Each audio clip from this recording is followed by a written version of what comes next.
Can you unmute yourself, Mr. Sobi? Thank you. I just had, well, very interesting. That's beautiful what he said, Mr.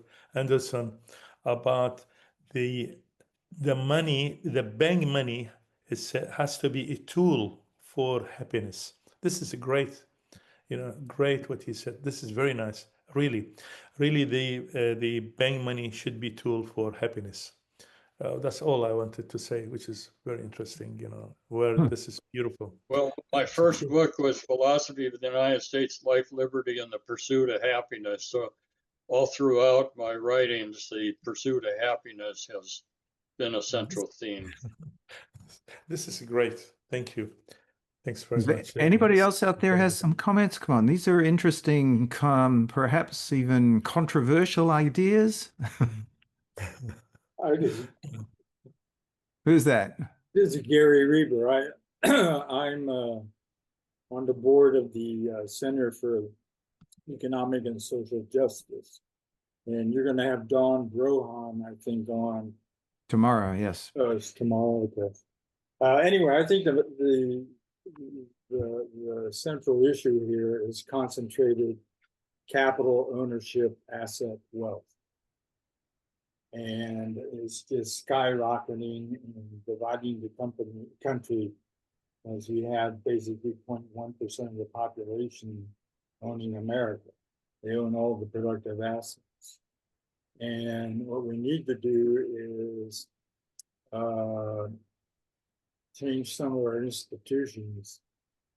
As the former speaker was saying, if I was in charge, I would tax corporations at 95%, but give them a caveat that they could pay no tax if they paid all of their profits, their earnings, to their stockholders. So push the money down to individuals who own the companies. That's very important. And when companies need new money to finance, instead of using retained earnings or corporate debt, which creates no new owners at all, it just makes the current ownership class richer and richer. We should finance that.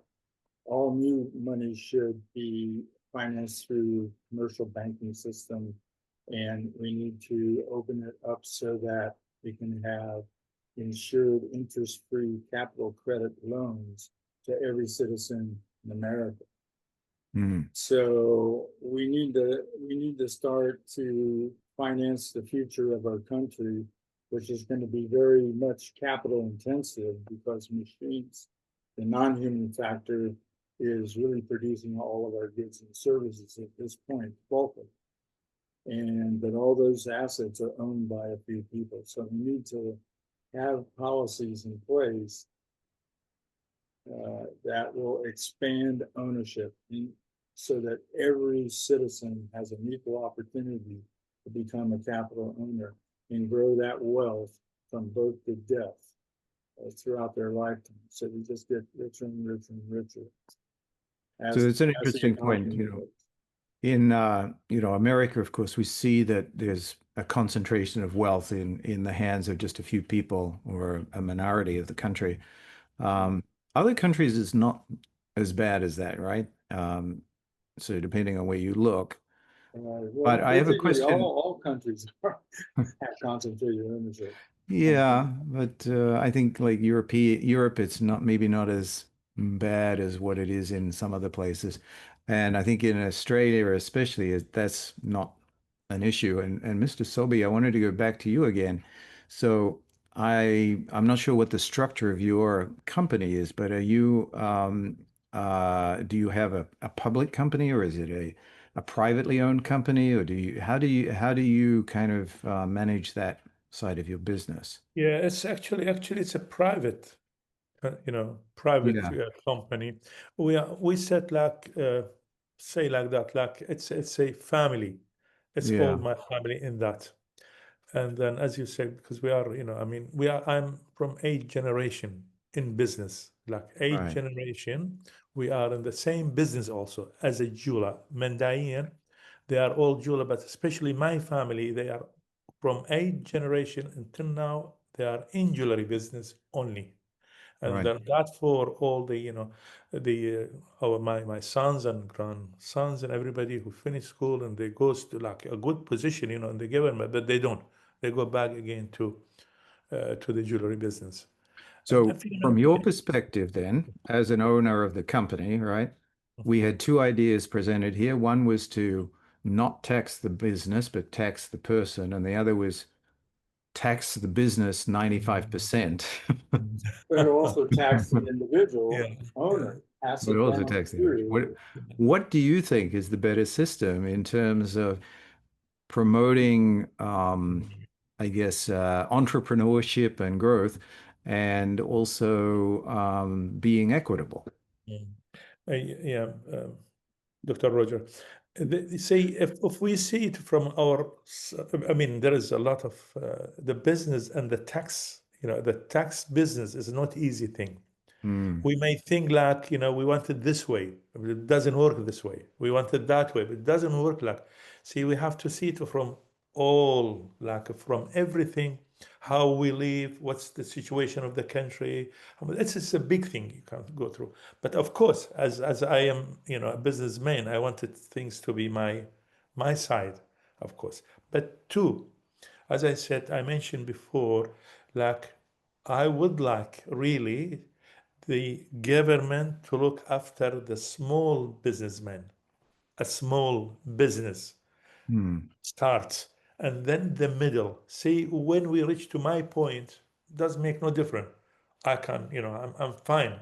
And then I'm sure, thousand and thousand million people maybe in my position, they, I mean, they don't like it, but they fine, go on. But to build really structure, strong economy has to be from the bottom, has to be from the small business people. Very important to like to give. For example, if you go to my idea, if I see a business person, he opened his business today, he wanted to start, he is young, he may have a family, a small family, he wanted to be a businessman. In my like as if we say I'm a the lawmaker or the whatever, the tax people, whatever, they should have give him a time, for example, 2 to 3 years, no tax at all, to build himself, and then after that, like 4, 5, and then they can tax him bit by bit also. So that makes people strong and businessmen, and then even successful business will be very important. And then there is a few countries they done that actually, same thing. Like they don't tax for a mm. few years and then they started to do. This is the best way to do it. And then when Alan. they, yeah, yeah, Yeah. Yeah. Roger. It's an interesting thought. Alan, you had a comment, sorry? I wanted to get to you. Yes, thank you. Sort of in conclusion with Gordon's presentation there on that we've had a revolution in the cultural sphere and the government sphere, but yet not in the economic sphere. So that's pretty powerful if we really think about that. We haven't really been able to maybe find common ground on how to, what that looks like. But I'm sure it involves these institutions, these tools that have been, you know, created over the course of time and maybe not reevaluated for the new world. So I know what Gary Weber was talking about with the Federal Reserve. That's one of the tools that could be looked at differently, but we need political will to do that, of course. So I don't know where that starts, and if Gordon has any ideas. Well, I mentioned the first point. I think you need to gauge all these policies. We have lots of different ideas, whether to tax or not tax, or how much to tax, or where to tax. But if you use a metric like median wealth rather than gross domestic product, then all of your metrics make sense. Right now, we only have a metric, gross domestic product, which can actually serve the 1%. And there's no way in that kind of measurement of our economic success to really show that people are prospering. So you need a measure of economic success that shows that all people are experiencing that success. Actually, that's a very good point because, business, what you measure is part of how you be successful. So finding the right, key performance indicators, things like that. So on a business, you can kind of control that. In a society or a government, we haven't been able to, like you said, we should rethink some of those things. What about shrinking some of the size of corporations and businesses? Would that help to bring things back down to where they're more manageable? Are you proposing like breaking Banks are companies? too big to they're too big banks to fail. Yeah. Yeah, those are too big because of mergers, which should be illegal. I used to think the mergers should just be taxed. Now I think they ought to be outlawed, or at least done in a way in which the owners and the shareholders of the one being taken over end up with the same benefits that or better than they had before. Otherwise, what we see in our mergers and acquisitions is one corporation buying up another and then destroying the shareholders' wealth of all the ones in the previous business. And that's unethical. It's an unethical framework. And it allows people to create a corporation just for raiding others. We had legislation that actually promoted some of this during the Reagan period. Yeah. Supply side economics went a bit too far, but it's always been something that you need to worry about. You need to, I think, make ownership as widespread and competitive as possible, because it's when it's competitive, you'll have greater products at lower prices. I don't know if I would agree with you totally about mergers resulting in taking value out of the company. And that I work in a company that has actually done a lot of mergers, and I think in many cases there are synergies that are generated when you can bring two companies together and they can actually create value. So it's not always that's destroying value. Yeah, I'm certainly willing to talk about that. As I mentioned, I've had evolving thoughts about that, but the main thing is that people should not use institutions to swallow up and displace the wealth ownership of other people. Yeah. If the merger ends up that all the people in both parties benefit, or even the wealth is spread further because of greater efficiencies or something, Yeah. that might be fine. But if you have another level of ownership on top of that, then you have a problem. And I think you have a problem if a company like BlackRock actually owns other companies, because they're supposed to represent their investors. And they should want everybody to be invest and become a prophet and a believer in the company they invest in, and not engage in actions behind their back that actually destroy the value of the very peoples who they sell stock to. Yeah, good point. I was wondering if there are any ladies on this call who would like to make a comment. We've been very male dominated here tonight. I know we have a woman speaking tomorrow in our program, but if anybody would like. Hi, Roger, this is Dawn Brohan speaking. I've been listening, with Thanks, great Dawn. interest to Gordon's presentation. Is so relevant to what I'll be speaking about tomorrow, and how he looks at institutions and really the individual human beings as where sovereign, where power should start.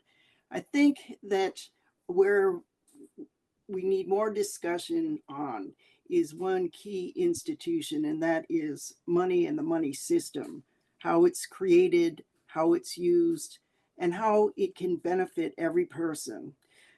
So what one of the points that was made was that maybe the Federal Reserve should be abolished. and turning the power of money creation over to the Treasury Department. So that's a whole interesting series of discussions on really the purpose of a tax system, which we would say is to cover the cost of government. And the money system, I think we share this a view similar to what Gordon was saying, is that it should enable the private sector to be able to have the adequate financing for its capital growth.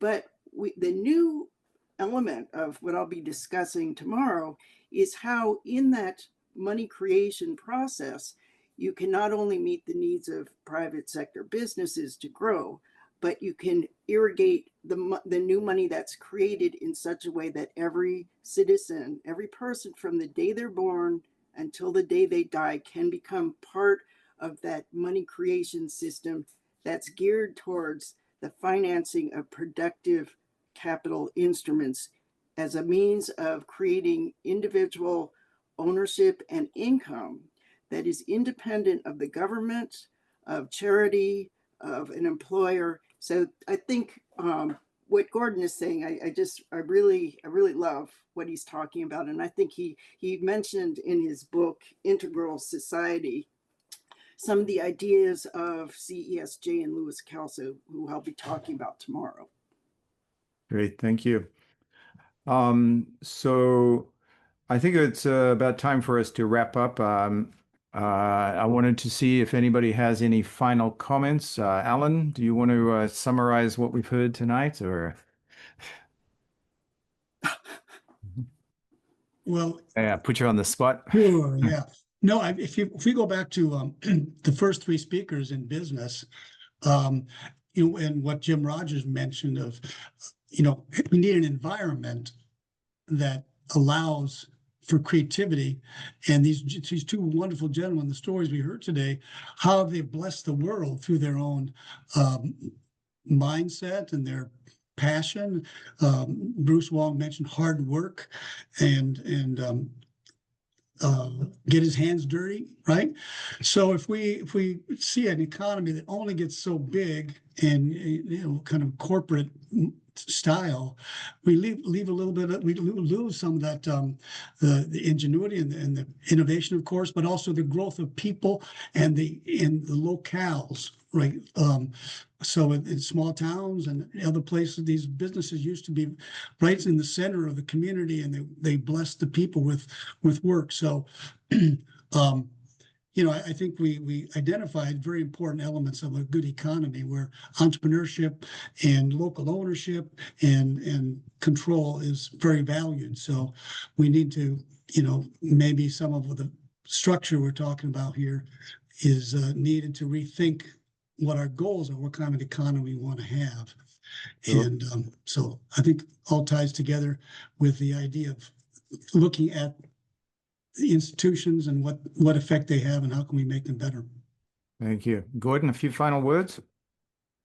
Well, I just wanted to comment that, yes, Don, your institute has some very nice goals. Every time before their meeting, they talk about, they have a pledge or a moral view that talks about institutions in a way you very seldom hear about in the rest of society.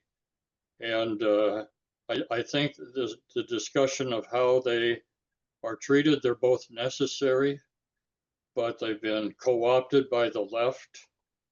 And there is a legitimate place, the left has a legitimate place, but it's just trying to control the rest of the society with those institutions rather than serving the society. And we need to, I know Reverend Moon one time when he started Professor's World Peace Academy, he said, we got to restore the name of peace because the communists dominate it.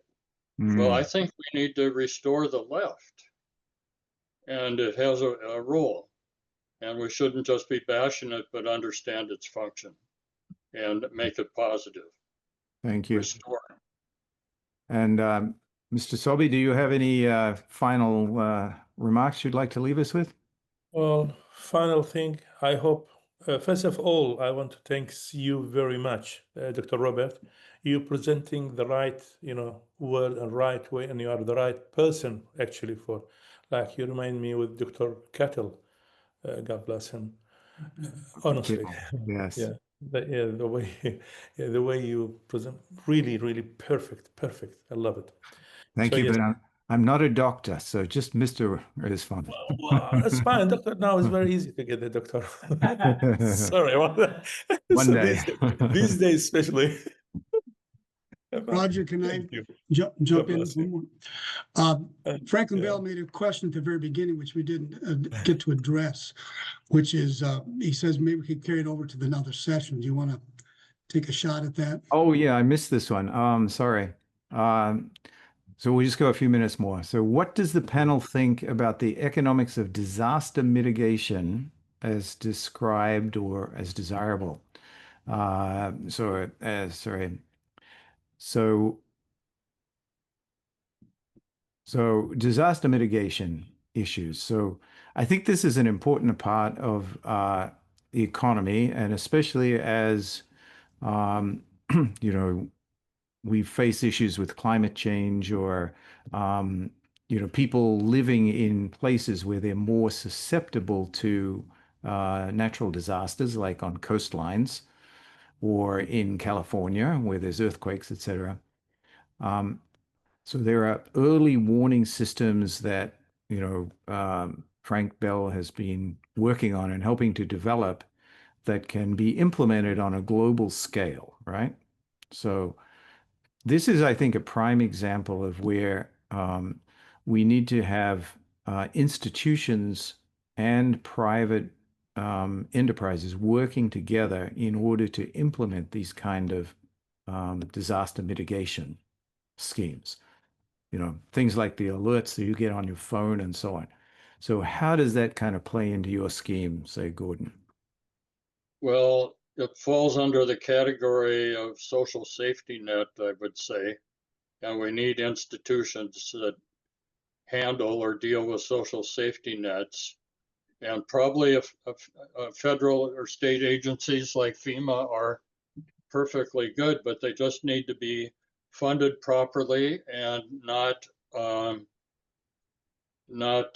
corrupted, not used. I mean, I've just seen I've known people that have just gone to lobby for the government after a calamity just to fuel their own little enterprise.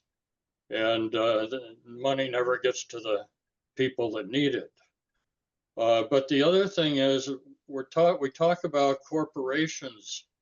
You mentioned that feeding into this fund. I think that corporations, economic businesses themselves should not be contributing. And if the tax structure were as I suggested, you didn't tax the corporation, then you wouldn't have the businessman trying to contribute to something just to get out of the tax, but you'd have a moral agent giving money before his own personal income tax into that kind of fund. And I think that would be a lot better than using a tool as a runaround and just creating inefficiency throughout the whole system. Great, thank you.